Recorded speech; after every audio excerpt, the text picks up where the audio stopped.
In 1834, the US government declared that the whole of the plains was Indian territory. There was a permanent Indian frontier here, in the United States here, and they weren't interested in the Great American Desert.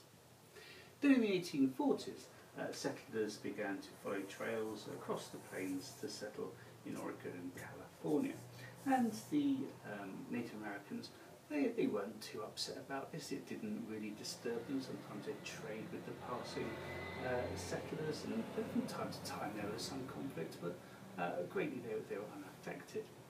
But then as the cattlemen moved up from Texas and more homesteaders moved on to the plains, it became clear to the US government that actually they need to come to some sort of agreement with the Plains Indians to avoid future conflict. And so the 1851 Fort Laramie Treaty was signed with the Sioux. And this effectively agreed that there were parts of the plains that settlers could travel through, but there were parts of the plains where they shouldn't go at all because it would disturb the buffalo, the movement of the buffalo herds, and these were for the Native Americans only.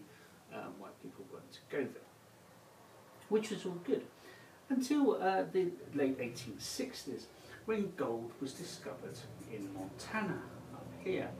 Now, settlers, the miners, on discovery of this gold, they could have gone round to Montana that way, but they were in such a hurry to get rich that they didn't. They thought they'd take a shortcut along this trail here. Now, the first person to take this shortcut was a chap called Bozeman. So this was known as the Bozeman Trail. And of course, the Sioux were absolutely furious about this, and their leader, Red Cloud, decided that they should attack the settlers, and so started Red Cloud's War. The US government, when they heard what the miners had done, they actually decided to protect them and build forts along the Bozeman Trail. Clearly this upset the Sioux even more, and they stepped up their attacks on soldiers moving between forts and to any miners who were using the trail. They never actually managed to take a fort, the Sioux, although at one place at Fort Phil Kearny they did manage to trick the soldiers out of the fort and capture it that way. After 2 years of fighting, the US government realised that they weren't going to be able to defeat the Sioux on the battlefield, and that it was becoming a bit of an inconvenience. And so they decided to negotiate.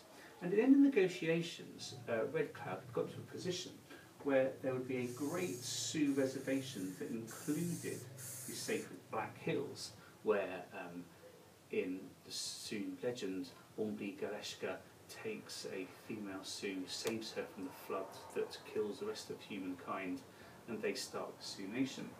And so this was, and it was promised that forever, till the end of days, no white men would enter the Black Hills. And Red Cloud, faced with the reality of more settlers coming onto the plains, thought that he had actually cut a good deal. So this was great, and it was all going so well for a whole 6 years, until a chap called Custer decides to lead an expedition into the Black Hills, where he finds gold. And when news of the gold spreads, so the gold miners came too.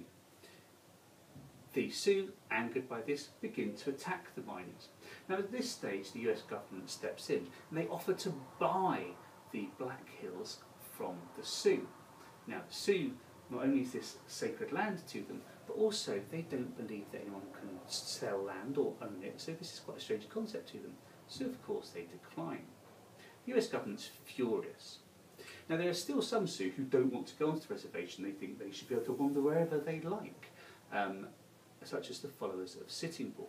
So the US government say to those Sioux, look, you have to go onto the reservation now.